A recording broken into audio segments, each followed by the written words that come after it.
Okay, following on from the earlier videos, I was looking at this end piece and decided that why did I just paint over it? I should really do something about it. So what I've done is I've cut, there's a right angle here, well it's got a curve, quite a big curve on it, so I cut that off, and underneath you can see I drilled out a couple of spot welds from above, and yeah, there's still some more to get off of here, but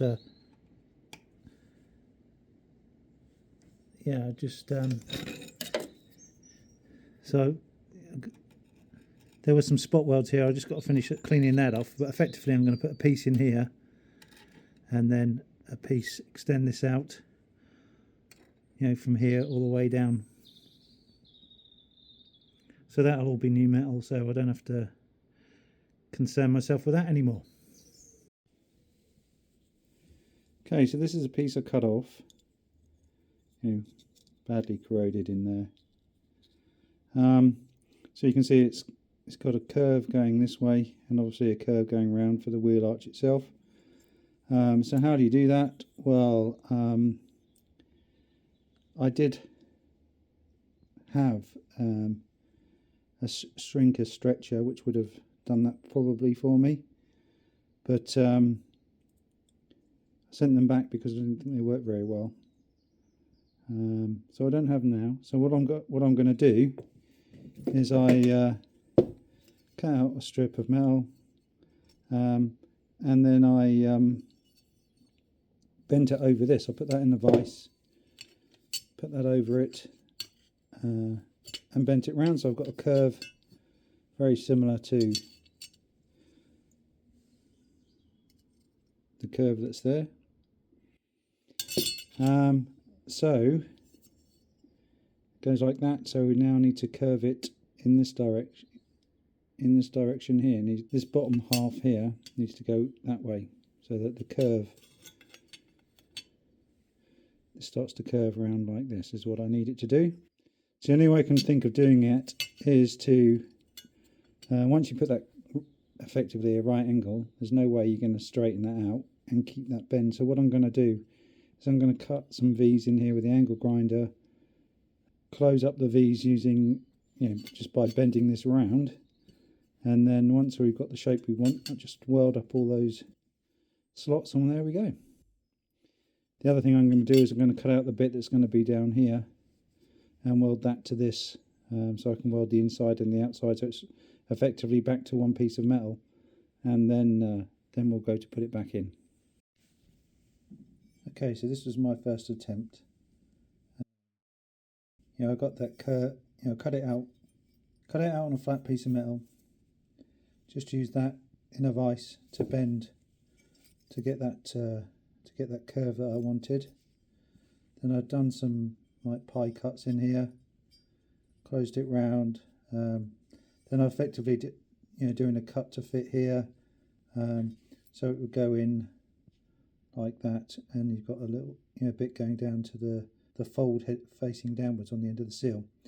However, I still then needed to put a piece in here, so I gave up on that and made another one, exactly the same process, but left this piece in, so that will now go around.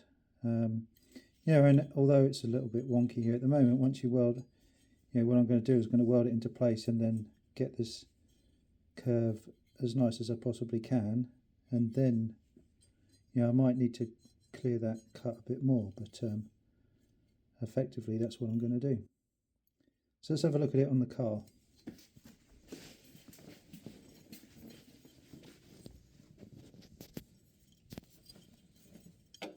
So as you can see, I've cut the rusty bit off of here, goes down. There was some goop in here, so that should actually be a bit higher up, but just prying the goop out of there has caused it to go down a little bit.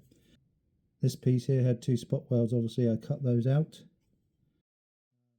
and we've cleaned up here, and so effectively that goes in there like so. There you go. just like that. Okay, I did get a bit carried away and I have installed it. We had a couple of plug welds here. It's welded all the way around. I have welded it all in. And we've now got it going round underneath. Could do with a little bit more cleaning up right up here, but it's very difficult to get to. I might have to move the car. As you can see, the ramp's right or the lift is right in the way. So when I drop it down, I'll lift it up on jacks and I'll be able to get to that little bit. That's the only problem with this kind of lift is if you need to work where the where you're actually mounting it, you haven't got any movement, or you haven't got any access.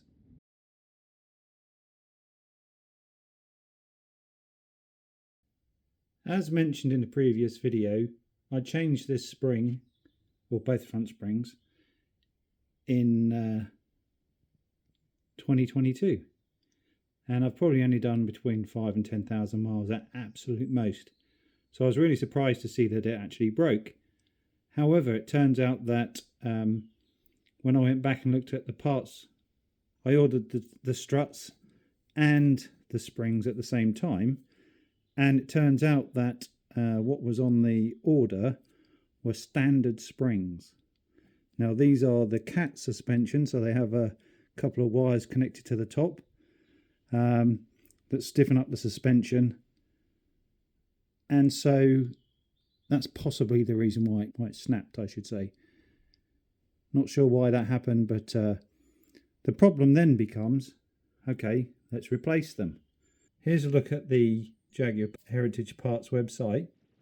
Well, when I found out I had a broken spring, I went back and looked at the document that I ordered and then looked up the part number, and it turns out that if I go down this route, my VIN number starts with 36, so it's after this. But if I look at this one,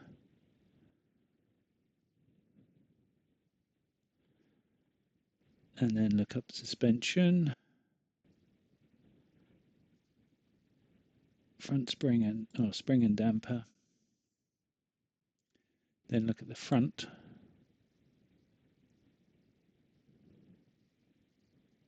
okay, item number 1 is the spring.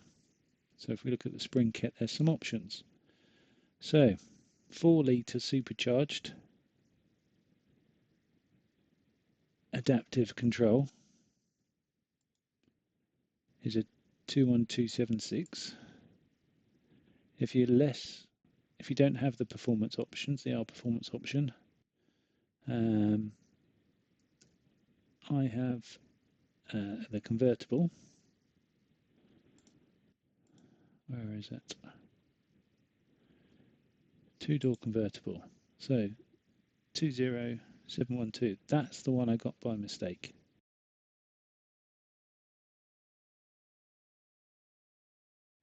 Two-door but it's less R performance option and less adaptive control. So I have both of those. So that's the wrong spring kit that I had. Could potentially lead to early failure. So you go, right, okay, I ordered the wrong one. It's 2 years ago. I can't change it.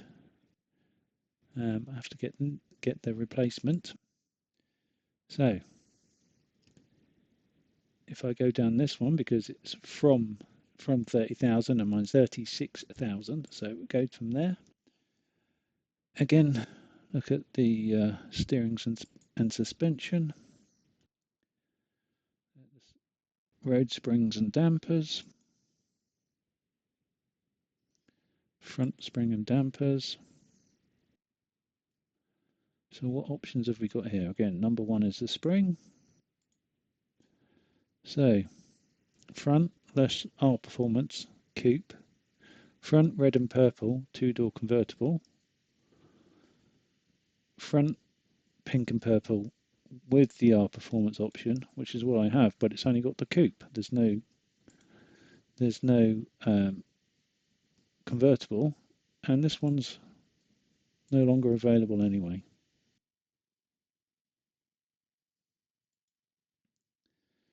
The 706 is available, but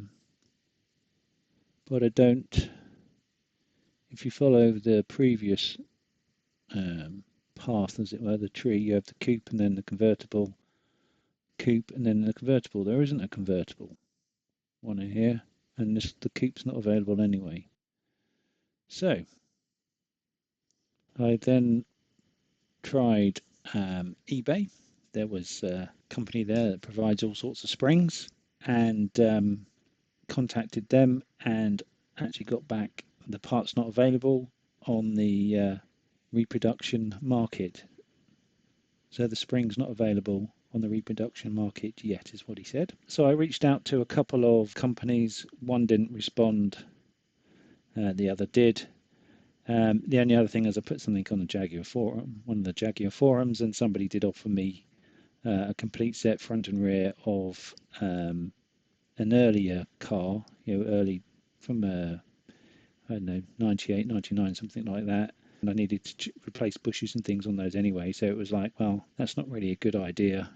And so the only other option was the supplier who did answer, and that was Adamesh, and it's their lowering set.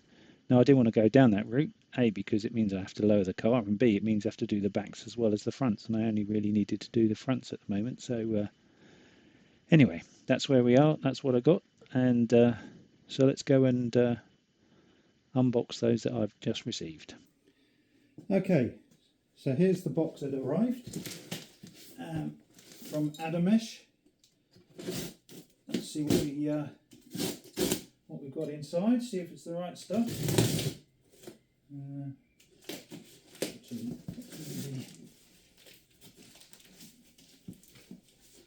Maybe getting it in this way. This way. I don't know. Some big staples in there.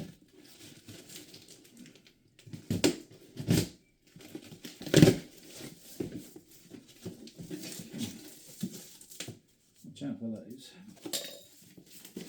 So, some interesting packaging. So, keep those for a second. So these are the rubber bushes, and the donuts go inside. There's two different sizes because you can have two different there's two different options, so they don't know which one you've got. So there's two sets, and that's the bigger bit at the top. These are to stop. These are to replace the foam ones. Now mine are only 2 years old, but I'm going to replace them anyway. You don't want to keep going back in and changing them. So these should last the life of the car. Then one spring that's tapered, so I'm guessing that's one of the fronts. Second tapered one.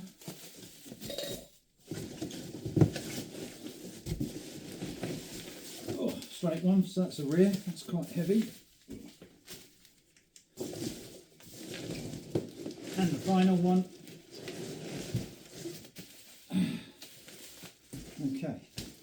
The other thing I purchased was replacement reflectors. Now these are not, if you look at this, you can see that they're definitely a very white in colour. I do have them on the car already. So this is what's currently on the car. So obviously, as soon as you're going to spray the car, that's going to look terrible. So although they're quite expensive, decided to replace those as well.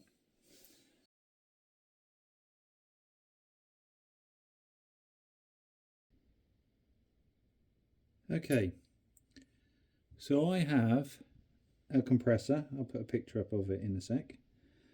Under my compressor there is a finger tight drainage option. You can see it's got a little hole through there, so you can loosen it off, and it lets the air out, but it also lets the water out. It's a drain in the tank. Okay, that was held in by this, and there was hardly any. There wasn't much of a hexagonal area, so it was very difficult, and it had been super glued in. So I had to use some heat to get this out, and the reason I wanted to get that out is that I have this, which is a automated drainage system. So you can choose how long you want the drainage solenoid to be open and how often. So I've got it like 45 minutes the maximum, and it'll only be open for a short period of time, but until we get to use it I don't really know how much that is. And then you have this set up. There's an arrow here saying that that's the way that you want the thing to go out, but effectively that needs to go into the bottom of the reservoir tank on the compressor, and that is 1/2 inch British standard pipe parallel, I believe, and this is 3/8 19 TPI British standard pipe tapered. So it took me a while to get an adapter, but I did eventually find one online. So that's 1/2 inch BSP, so that fits, so that goes on there quite happily, or in fact here. That goes on there, and then that is the same as that, so that will screw into the bottom of the tank. So there I can, because this is in a shed adjacent to the garage, I don't want to, when it's buried in, it's just a little shed and I'm at the bottom at the back, very difficult to get to. I just wanted to automate that somewhat. There is a little mesh filter in there, so that's, we'll have to, there will be some maintenance, but one of the things I want to do is to spray the car. You do want to keep the moisture out as much as possible. I will have a regulator and water trap within the pipe, and I'll have the same at the gun end as well. So yeah, hopefully that goes on there, that goes in the tank, that goes into the back of this, like so. And yeah, hopefully there's enough movement to get that away from the circle of the tank. So yeah, we'll go and try that next. One of the things, obviously being in a little shed at the back, it is actually quite dark in there, there's no light, and I was actually lucky enough to win this owl light. It's made by Warson, but it was from John at To The Garage. He put it up, he had some as a free gift from Warson, gave out to 5 of his subscribers. I was lucky enough to be one of those 5. So thanks very much, John. Thanks very much, Warson. Go take a look at To The Garage. If you want to know something about XK8s, well, that's one of the places to go and find out for sure. Very interesting channel. Lots of details about our XK8s. Thanks, John. Okay, so here's my little shed now with a compressor in.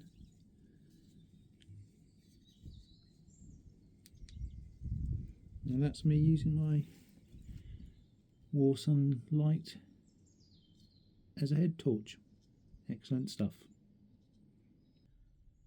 So having squeezed in here, a bit echoey now, you can see right under there, the blue bit sticking down just there is is where the drain is. It's going to be difficult to film anything under here. Looks like it's going to have to go on like that, just to get it away from the curve of the compressor reservoir tank. So yeah, not ideal, but I'll leave it there and think about it. I mean, I could lift up the compressor. We've got space above. We could move the compressor up, or I could take this piece of the floor out, as it were, just give me a bit more room.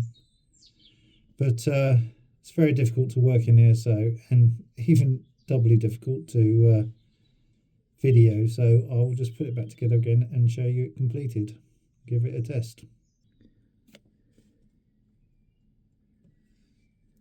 So here we have it, it's powered on, set for like maximum time. You You can test it. There's a little test button here. Does that. Okay, works fine.